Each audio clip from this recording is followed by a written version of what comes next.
எவ்வளவு திட்டினாலும் வாங்கிப்பானே, இன்னைக்கு ஏன் இவன் நம்மளை முறைச்சு பார்க்கறான்?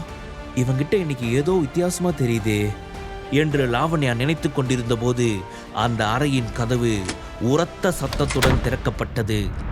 அந்த சத்தம் கேட்டதும் அனைவரும் திரும்பி பார்த்தனர். அங்கே உடல் முழுவதும் பச்சை குத்தி கொண்டிருந்த ஒருவன் நின்று இருந்தான்.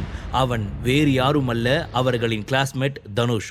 அவன் தள்ளாடியபடி வருவதை பார்க்கும் போதே நிறைய குடித்திருக்கிறான் என்று தெரிந்தது. ராமின் அருகே வந்தவன், என்ன மச்சா, என்ன பிரச்சனை என்று உளறலாக கேட்டான். ஒண்ணுல, ஒரு சின்ன பிரச்சனை தான், நான் பார்த்துக்கிறேன் விடு என்று ராம் சொன்னான். அப்படியெல்லாம் விட முடியாது. உங்ககிட்டயே ஒருத்த பிரச்சனை பண்ணி இருக்கானா, அவனை எப்படி நான் சும்மா விட முடியும் என்று அவன் சொன்னான். டேய், நான் யாருங்கிறத மறந்துட்டியா? குடிச்சிருந்தா என்ன வேணாலும் பேசுவியா? பிவிஆர் கன்ஸ்ட்ரக்ஷனோட டைரக்டர் என் அப்பா. என்கிட்டயே இப்படி பேச உனக்கு எவ்வளவு தைரியம் இருக்கணும் என்று கோபமாக கேட்டான். ராம் மறைந்ததும் பயத்தில் பின்னோக்கி சென்ற தனுஷ் எதுவும் பேசாமல் அங்கிருந்து வெளியேறினான். அங்கிருந்த சோஃபாவில் கால் மீது கால் போட்டு வசதியாக அமர்ந்த ராம் தன் வாயில் சிகரெட்டை வைத்து பற்ற வைத்தபடி விக்ரமை திமிராக பார்த்தான்.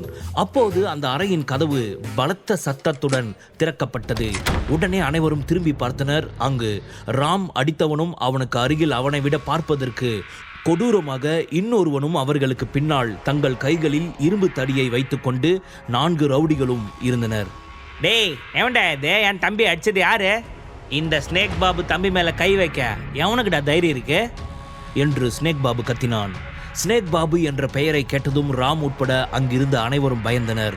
ஸ்னேக் பாபு பெயரை கேட்டால் அந்த ஏரியா முழுவதும் நடுங்கும். அப்படிப்பட்டவனின் தம்பியை தான் ராம் அடித்திருக்கிறான். அது மட்டுமல்ல, பிவிஆர் கன்ஸ்ட்ரக்ஷனில் 40% ஸ்னேக் பாபுவிற்கு சொந்தமானது. சாரி சார், அவன் உங்க தம்பின்னு எனக்கு தெரியாது. நான் சுப்பிரமணியத்தோட பையன். ராகவன் கன்ஸ்ட்ரக்ஷன் எங்களோடது தான் என்று ராம் பணிவாக சொன்னான். என்னது, சுப்பிரமணியத்தோட பையனா? எது, நேற்று நைட்டு டின்னர்ல என் காலை பிடிச்சி கெஞ்சினானே அவனோட பையனா என்று ஸ்னேக் பாபு தனக்கு அருகில் நின்று இருந்தவனிடம் கேட்டான். ஆமான, அவர்தான் என்று அவன் சொன்னான். பின்னர் ராமை பார்த்த ஸ்னேக் பாபு, நீ அவனோட பையனா? அது சரி, உன் அப்பா பேரை சொன்னா நான் உன்னை விட்டுடுவேன்னு நினைச்சியா? ப்ளீஸ் சார், என்ன விட்டுடுங்க. பாருங்க, புருஷோத்தமன் குடும்பத்தோட பொண்ணு கூட இங்கே தான் இருக்கா.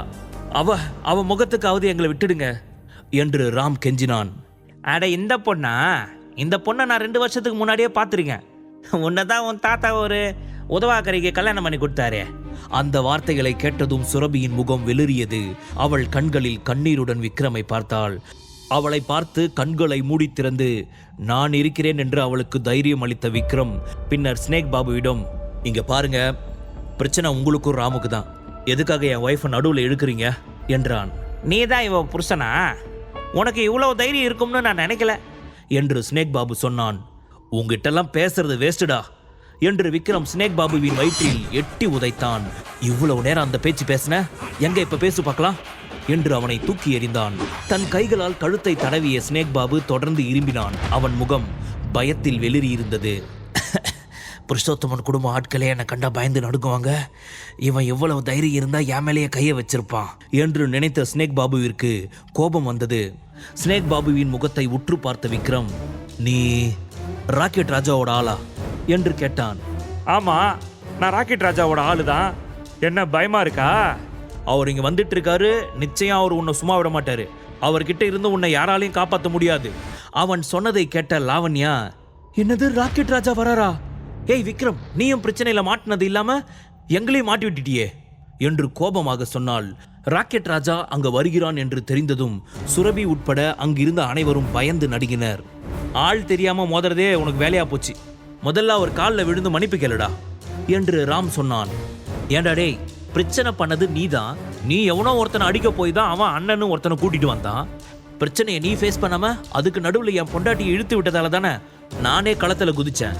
இப்ப என்னடா நான் தப்பு பண்ண மாதிரி சொல்ற என்ற விக்ரம் ராமின் முகத்தில் ஓங்கி குத்தினான். விக்ரமிற்கு ஏதாவது ஆகிவிடுமோ என்று சுரபிக்கு பயமாக இருந்தது. தனக்காக விக்ரம் எதை பற்றியும் யோசிக்காமல் அவ்வளவு பெரிய ஆளுடன் சண்டை போட்டது சுரபியின் மனதை தொட்டது. 5 நிமிடங்களுக்கு பிறகு 2 பெரிய கார்கள் வந்து அந்த ரெசார்ட்டின் முன்பு நின்றது. அதிலிருந்து 10 ரவுடிகள் கீழே இறங்கினர். அவர்களுக்கு நடுவில் ராக்கெட் ராஜா நடந்து வந்தான். ராக்கெட் ராஜாவை பார்த்ததும் ஸ்னேக் பாபு மற்றும் அவன் ஆட்கள் அனைவரும் மகிழ்ச்சி அடைந்தனர். விக்ரமை பார்த்த ராக்கெட் ராஜா உடனடியாக அவன் அருகில் சென்று அவன் காலை தொட்டு கும்பிட்டான். விக்ரம் சார், எப்படி இருக்கீங்க என்று பணிவுடன் கேட்டான். அண்ணா, உங்க பேரை சொன்னதுக்கு அப்புறமும் அவன் என்ன அடிச்சிட்டான், அவனை சும்மா விடாதீங்க என்று ஸ்னேக் பாபு கத்தினான். ஆனால் அவன் சொன்னதை கண்டு கொள்ளாமல், விக்ரம் சார் என்ன ஆச்சு, நீங்க இங்க என்ன பண்றீங்க என்று ராக்கெட் ராஜா கேட்டான். ராக்கெட் ராஜா விக்ரமிடம் பணிவுடன் பேசியதால் ஸ்னேக் பாபுவும் அவன் ஆட்களும் கோபமடைந்தனர். அண்ணா, நீ எதுக்காக அவன் முன்னாடி தலை குனிஞ்சு நிக்கிற என்று ஸ்னேக் பாபு கேட்டான். அவனை ஒரு பார்வை பார்த்த ராக்கெட் ராஜா, விக்ரம் சார், இந்த ஸ்னேக் பாபு உங்களுக்கு ஏதாவது தொந்தரவு கொடுத்தானா என்று கேட்டான். அதெல்லாம் ஒன்றும் இல்லை ராக்கெட் ராஜா, நான் இங்கே என் ஒய்ஃப் கூட ஒரு பார்ட்டிக்கு வந்திருக்கேன். வந்த இடத்துல இவனுங்க தேவையில்லாமல் என் ஒய்ஃப் கிட்ட பிரச்சனை பண்ணிட்டானுங்க. நானும் பிரச்சனை வேணாம்னு எவ்வளவோ சொல்லி பார்த்தேன், ஆனால் இவனுங்க கேட்கல. அண்ணா, இவனை யாருன்னு நினைச்சிங்க? இவன் புருஷோத்தமன் குடும்பத்தோட உதவாக்கிற மருமக. நீங்க எதுக்கு இவனை பார்த்து பயப்படுறீங்க என்று ஸ்னேக் பாபு கேட்டான். நான் ஏற்கனவே ஒரு தடவை இவங்கிட்ட இருந்து உயிர் பிச்சை வாங்கி தப்பிச்சிருக்கேன்.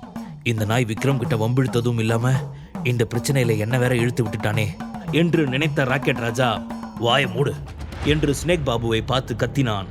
பின்னர் ஸ்னேக் பாபுவையும் அவன் ஆட்களையும் பார்த்து, டேய் எல்லாரும் விக்ரம் சார் முன்னாடி முட்டி போட்டு மன்னிப்பு கேளுங்க என்று ராக்கெட் ராஜா சொன்னான்.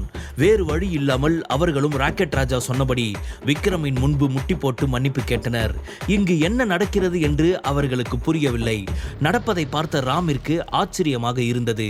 இன்றைய பார்ட்டிக்கு பிறகுதான் தனது அந்தஸ்தை பயன்படுத்தி விக்ரமை கொன்றுவிட வேண்டும் என்று நினைத்தான். ஆனால் இப்போது நடப்பதை பார்க்கும்போது விக்ரமை தன்னால் ஒன்றும் செய்ய முடியாது என்பதை புரிந்து கொண்டான்.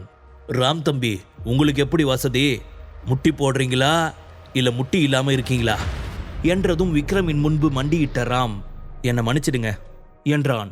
போய் தொலை என்று சொன்ன விக்ரம் நேராக சென்று அந்த அறையின் கதவை திறந்தான். அதுவரை டென்ஷனாக இருந்த சுரபி விக்ரம் பத்திரமாக வந்ததை பார்த்ததும் தான் ரிலாக்ஸ் ஆனாள். ஒன்றும் பிரச்சனை இல்லையே என்று அவள் கவலையுடன் கேட்டாள். கூல் பேபி, ராக்கெட் ராஜா ரொம்ப நல்ல மனுஷன், சத்தியத்துக்கு கட்டுப்பட்டவர். நான் உண்மையை சொன்ன உடனே புரிஞ்சுக்கிட்டார். ஆல் ப்ராப்ளம் சால்வ், வா வீட்டுக்கு போலாம் என்று சொன்ன விக்ரம் அவளை அழைத்து கொண்டு அங்கிருந்து வெளியேறினான். விக்ரம் சாதாரணமாக இருப்பதை பார்த்த சுரபி, விக்ரம் அங்க என்னதான் நடந்துச்சு என்று கேட்டாள். ஒண்ணுல பேபி, அடுத்தவங்களை கஷ்டப்படுத்துறது எவ்வளவு தப்பான செயல்னு அவங்களுக்கு ஒரு பாடம் எடுத்துட்டு வந்தேன், அவ்வளவுதான். அவன் சொன்னதை கேட்ட சுரபி அவனை முறைத்து பார்த்தவள், என்ன நக்கலா? சொல்ல விருப்பம் இல்லைனா சொல்ல வேணாம் என்றவள் கோபமாக முகத்தை திருப்பிக் கொண்டாள். அங்கு என்ன நடந்தது என்பதை அவள் முழுமையாக அறிய விரும்பினாள். ஆனால் விக்ரமிடம் அதை பற்றி கேட்கவில்லை. ஏனென்றால் அவள் இப்போது விக்ரமை விவாகரத்து செய்யும் முடிவில் உறுதியாக இருந்தாள். முழு கதையையும் கேட்டு மகிழ பாக்கெட் FM ஆப்பை டவுன்லோட் செய்யுங்கள். லிங்க் டிஸ்கிரிப்ஷனில் கொடுக்கப்பட்டுள்ளது.